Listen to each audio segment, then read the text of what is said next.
I love you, Philly!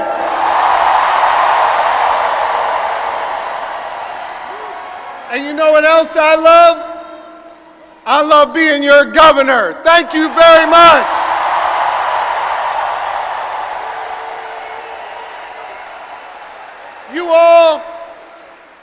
Y'all fill my heart. And I love you so much.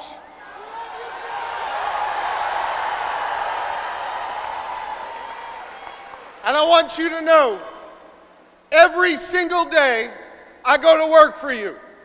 I put my shoulder to the wheel, and I focus on 3 simple letters in our alphabet. G, S, D. I focus on getting shit done for all of you.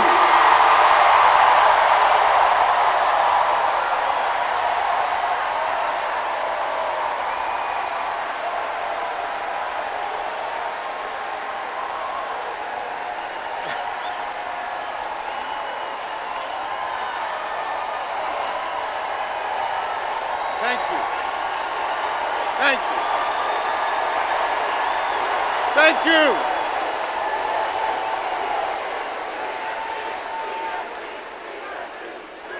And I want you to know, I am going to continue to pour my heart and soul into serving you every single day as your governor. And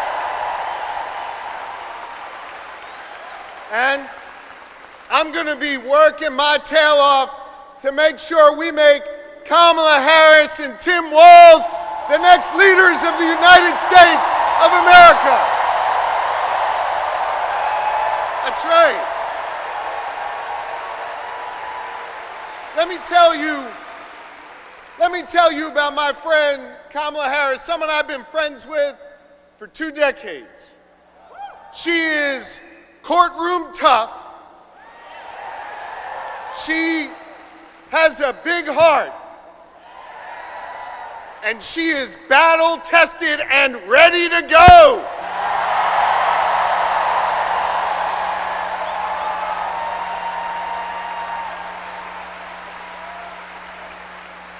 Whether in a courtroom, whether fighting as Attorney General, whether remembering the people who have oftentimes been left behind when she was sitting in the halls of power in the Senate, Kamala Harris has always understood that you got to be every day for the people, for the people. And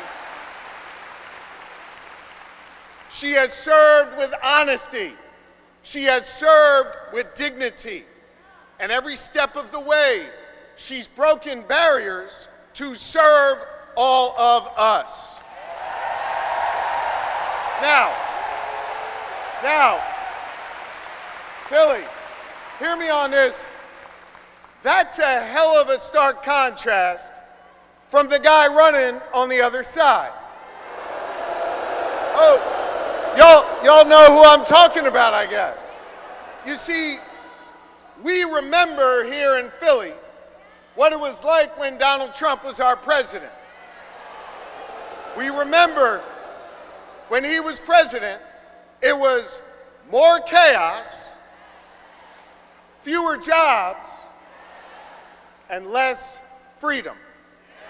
You see, Philly, I know y'all, we walk around with a little bit of a chip on our shoulder because we remember, right? And we remember that it was Donald Trump that ripped away the freedom of millions of American women to make decisions over their own body. We remember that.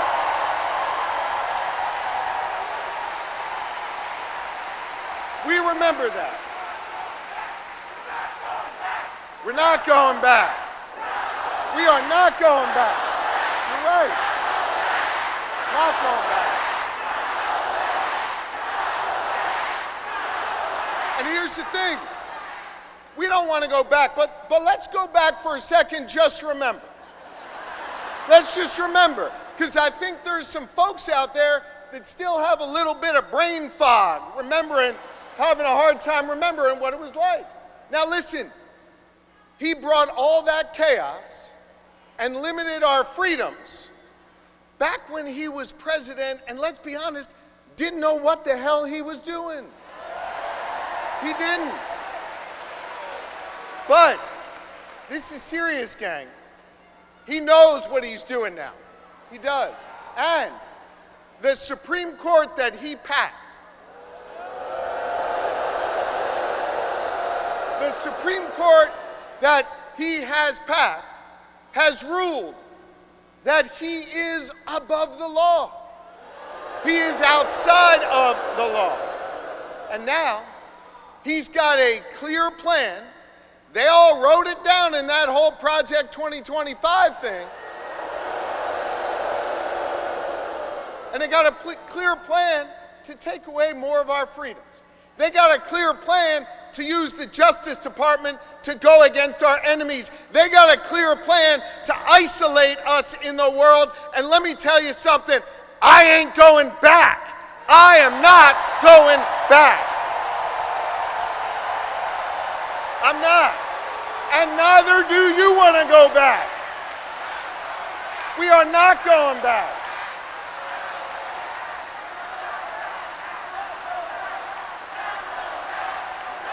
We're not going back. No. We're not. And not only are we not going back, we're not going into the future with Donald Trump, not going in the future with him. A guy who has made clear, he's told us what he wants to do, more chaos, less freedom. And yo, friends, it was Maya Angelou who said it, when they tell you who they are, yeah, I believe them, and I don't want to see that. And Donald Trump, well, he's now got a partner with him. Y'all see that guy? Yeah. J.D. Vance, he's not exactly off to a good start. I think we can all agree on that. But I think part of the reason why he's not off to a good start is this, and it's serious. He doesn't know who he is. And he's not being honest with himself, so he can't be honest with the American people. He can't.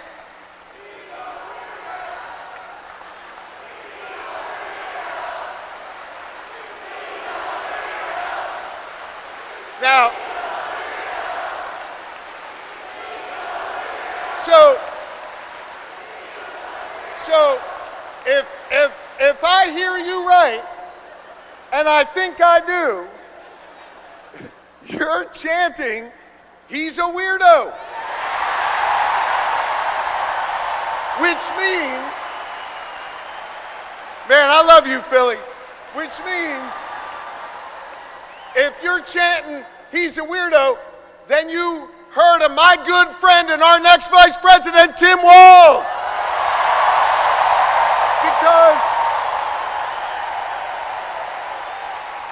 Tim Walz, in his beautiful Midwestern plain-spoken way, he summed up J.D. Vance the best. He's a weirdo. And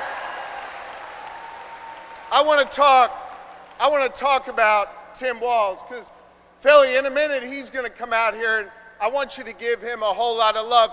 Tim Walz is a great man. Tim Walz is an outstanding governor. Tim Walz is a teacher. Tim Walz is a guardsman. Tim Walz is a great patriot.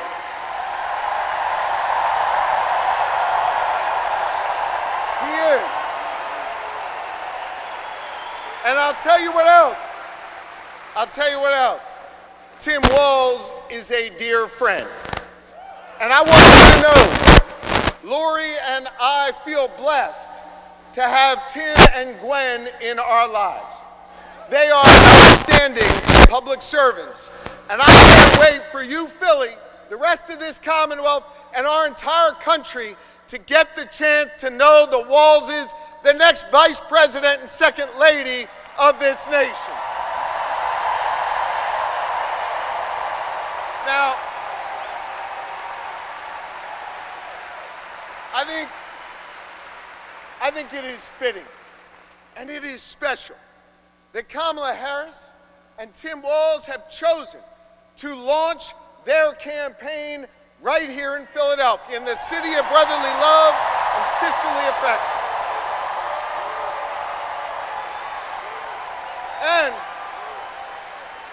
And importantly, they chose to launch their campaign right here in the birthplace of real freedom. You know, the other side, Trump and his sycophants, let me tell you something. They love to talk a good game about freedom, right? They love to cloak themselves in the blanket of freedom all the time. They love to talk a good game. But hear me on this. It's not freedom to tell our children what books they're allowed to read. That's not freedom. It's not. It's not. It's not freedom to say you can go to work, but you can't join a union. That's not freedom.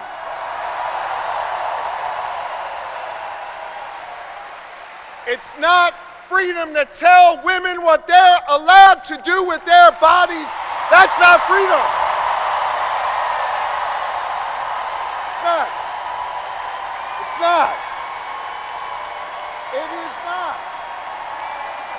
No, it's not. It is not.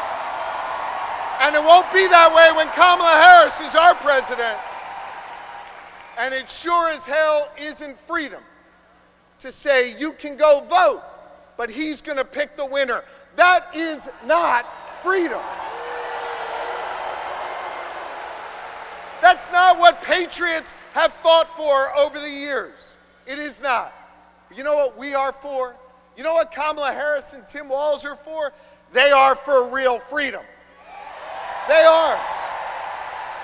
The kind of real freedom that comes when we look that young girl in North Philly in the eye and we invest in her public school because we believe in her.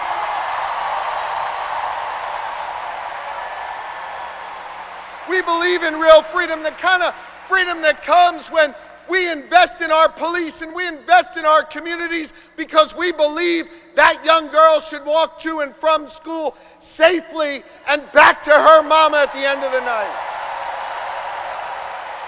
We believe in real freedom where the young girl can grow up and be whatever she wants. She can be a welder. She can go to college. She can be who she is. That is real freedom, and that is what we are fighting for. We believe in the kind of real freedom where she grows up in a community where she can breathe clean air and drink clean water and know that she will leave an environment to the next generation that is great for her kids and her grandkids. And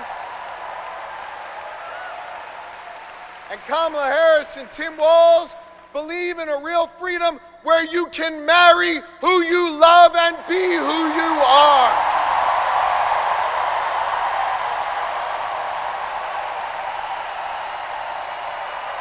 Now,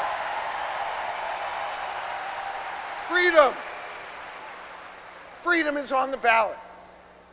And our fundamental freedoms are at risk. And I know when it's at risk, it's easy to feel uneasy. And it's easy to get down. But let me tell you something, Philly. Let me tell you something, Pennsylvania. Let me tell you something, America. I am more optimistic than ever before.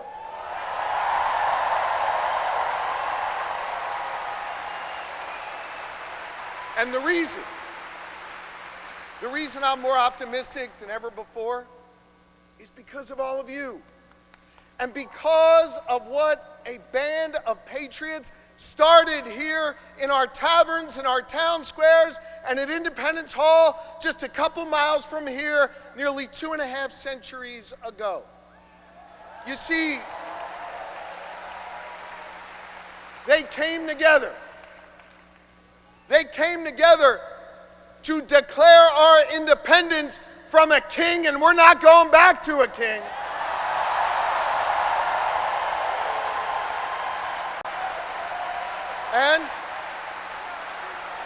We're not going back.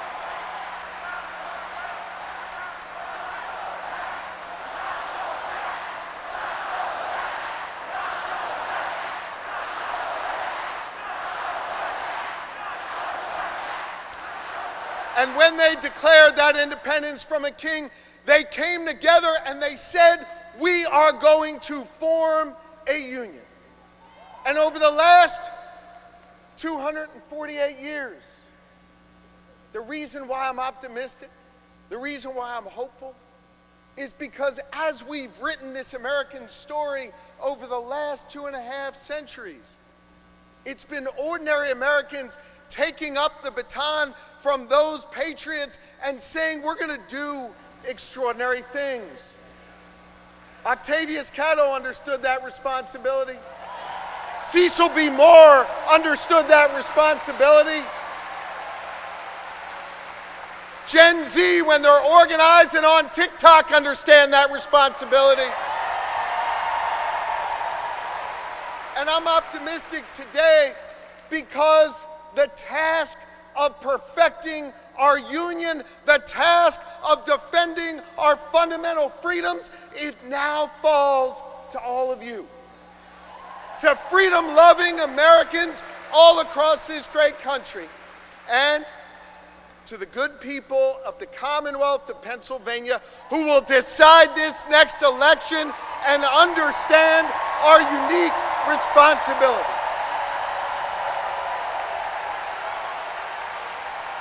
I love you too, and this is a moment where we all have to understand that while we'll see Kamala Harris and Tim Walz's names on the ballot, that this election isn't just about their names on this ballot.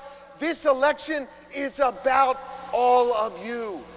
And whether or not you're willing to do this hard work to fight for our freedom, whether or not you're willing to do this hard work that started here 248 years ago.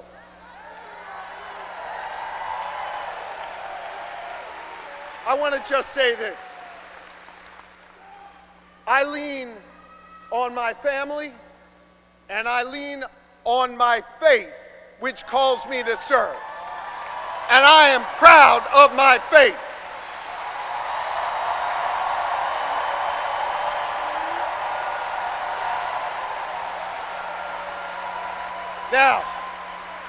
Now hear me.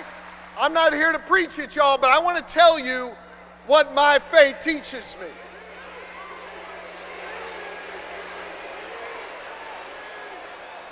My faith teaches me that no one is required to complete the task, but neither are we free to refrain from it.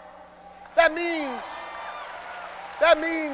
that each of us has a responsibility to get off the sidelines, to get in the game, and to do our part. Are you ready to do your part? Are you ready to form a more perfect union? Are you ready to build an America where no matter what you look like, where you come from, who you love or who you pray to, that this will be a place for you? And are you ready to look the next President of the United States in the eye and say, hello, Madam President? I am too, so let's get to work.